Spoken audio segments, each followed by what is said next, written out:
किस मकसद के साथ, किस प्लान के तहत ये अपील कर रहा है, ये भी जान लीजिए। क्योंकि इजराइल पर जवाबी हमलों से पहले ईरान की इस डिप्लोमेसी को लेकर खबर ये कि इजराइल से राजनयिक संबंध खत्म करें इस्लामिक देश, और इस्लामिक देशों से खमेनी ने जिस तरीके से ये बड़ी अपील की है। ईरान में आपको बता दें 68 जगहों पर सैन्य मिसाइल मूवमेंट को लेकर तो खबर आपको बताई, करीब 65 घंटों के लिए ईरानी एयर स्पेस को बंद रखने का भी फैसला ले लिया गया है। इसमें टाइमिंग इंपॉर्टेंट हो जाती है, 4 नवंबर से 6 नवंबर जब तक ये एयर स्पेस बंद रहेंगे। हालांकि इसको लेकर एक सवाल प्रोफेसर राजन उस लिहाज से कर रही हूं, क्या इजराइल के खिलाफ इस्लामिक देशों को एकजुट करने की ये कोशिश कामयाब हो पाएगी? ये मैं इसलिए भी कह रही हूं क्योंकि यही वो इस्लामिक देश हैं जो राजनीतिक तौर पर और आर्थिक तौर पर हिचकिचा रहे हैं इजराइल से अपने रिश्ते खत्म करने को लेकर या उसके खिलाफ बोलने को लेकर भी। देखिए, दो बातें सुरभि। पहली बात तो यह है कि पैलेस्टीन को लेके इस्लामिक वर्ल्ड एक तरह से उसको सपोर्ट करते हैं, पैलेस्टीन को सपोर्ट करते हैं, इसमें कोई शक नहीं है। ज़्यादातर जो कंट्रीज हैं उसको सपोर्ट करते हैं। लेकिन जहाँ पे जियोपॉलिटिक्स शुरू होता है तो वहाँ पे आप देखें कि जो पैलेस्टीन का एरिया यानी कि इजराइल का जो एरिया भी है उसके चारों तरफ अगर देखेंगे तो उस पर यूएस के बेसेस हैं। एक तरफ टर्की है जो कि नाटो का मेंबर है। आप जानते हैं कि जॉर्डन में है, वहाँ पे उनके बेसेस अमेरिका उनका इन्फ्लुएंस काफ़ी ज़्यादा है। इजिप्ट में वही हाल है। तो यह मान के चलें कि जो इस्लामिक यूनिटी की बात हो रही है वो कभी नहीं हो पाएगी। सऊदी अरब की मैं अगर बात करूं तो सऊदी अरब का संबंध आप जानते हैं कि अमेरिका से कितना अच्छा है, वहां पे बेसिस हैं।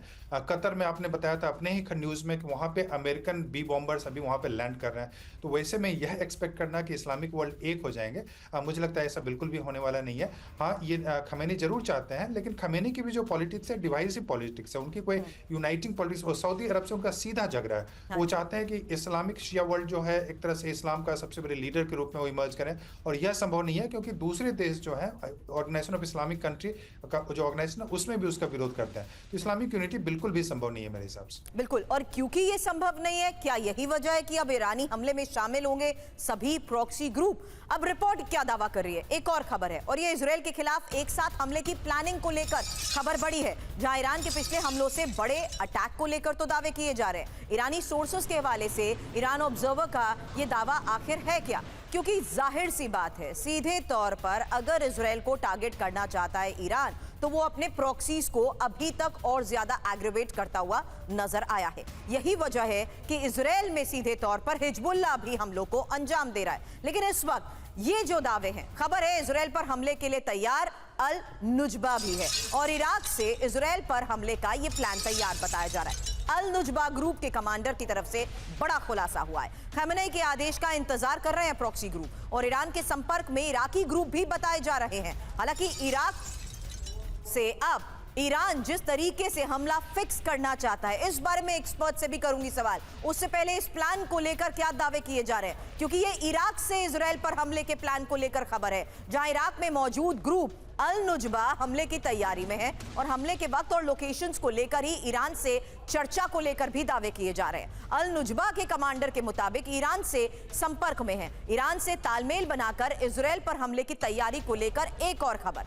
और ईरान का अगला हमला और भी विकसित मिसाइलों से होगा। अब यरूशलेम पोस्ट के आधार पर जिस तरीके से यह दावा किया जा रहा है, सवाल करने से पहले एक और खबर है, क्योंकि ये क्या इजराइल पर ईरानी हमले के काउंटडाउन की शुरुआत है? अगले 48 घंटे में इजराइल पर बड़ा हमला हो सकता है, रिपोर्ट यह दावा कर रही है। इसीलिए आज की चर्चा की शुरुआत में हम ये सवाल एक्सपर्ट से करते आ रहे हैं कि क्या अमेरिकी राष्ट्रपति चुनाव से पहले हमले की आशंका को लेकर किया जा रहा दावा सही साबित हो सकता है? इजराइल के अंदाजे से कहीं ज्यादा आक्रामक हमले को लेकर दावा किया जा रहा है। ईरानी सोर्सेस के हवाले से अमेरिकी न्यूज एजेंसी की ये एक रिपोर्ट सामने आई है। तो ईरानी बदले के काउंटडाउन को लेकर यह खबर जान लीजिए, जहां 5 नवंबर से पहले ईरान बहुत बड़े हमले की तैयारी में है, और अगले 48 घंटे में किसी भी वक्त ईरानी हमला शुरू हो सकता है। अब IRGC के प्रवक्ता अली मोहम्मद नईनी की इजराइल को वार्निंग को लेकर यह खबर आई है, जहां ईरान का हमला इजराइल की सोच से कहीं ज्यादा खतरनाक होगा, और ईरान का इजराइल पर हमला अचानक होगा। मैं जानती हूं प्रोफेसर राजन आपको जाना है, इसलिए एक फाइनल कमेंट आपसे लूंगी। प्रॉक्सीज को एग्रीवेट करते हुए क्या इजराइल को उलझाने की एक और कोशिश?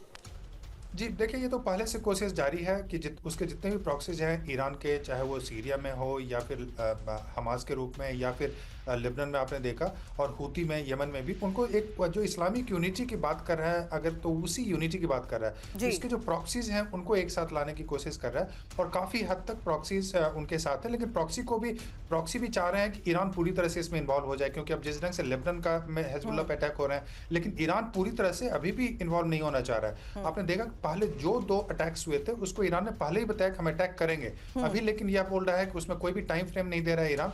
तो मुझे लगता है कि अभी वो प्रॉक्सीज को यूनाइट करने की कोशिश कर रहा है, और एक तरह से इजराइल को धमकाने की कोशिश कर रहा है, और उनकी जो अपनी जनता है उनको भी बताने की कोशिश कर रहा है कि हम बदला लेंगे, लेकिन उसका कोई फिक्स टाइम फ्रेम कब लेंगे यह कहना बहुत ही मुश्किल और है। ये बात तो थोड़ी देर पहले बख्शी सर भी कह रहे थे कि चाहे वो लूज कर जाए लेकिन अचानक ऐसे हमलों को अंजाम देता जरूर है। Thank you for joining professor Rajan. मैं जानती हूं आपको जाना था। अब आगे खबर पर सवाल बख्शी सर आपसे भी इसी लिहाज से होगा क्योंकि ईरान को अब अमेरिका की एक डायरेक्ट वार्निंग को लेकर खबर है, जहां हमले का बेहद गंभीर नतीजा भुगतने की बात कही जा रही है और ईरान पर हमला करने में संकोच भी नहीं करेंगे। ईरान को नहीं हो किसी तरह का कोई भी भ्रम।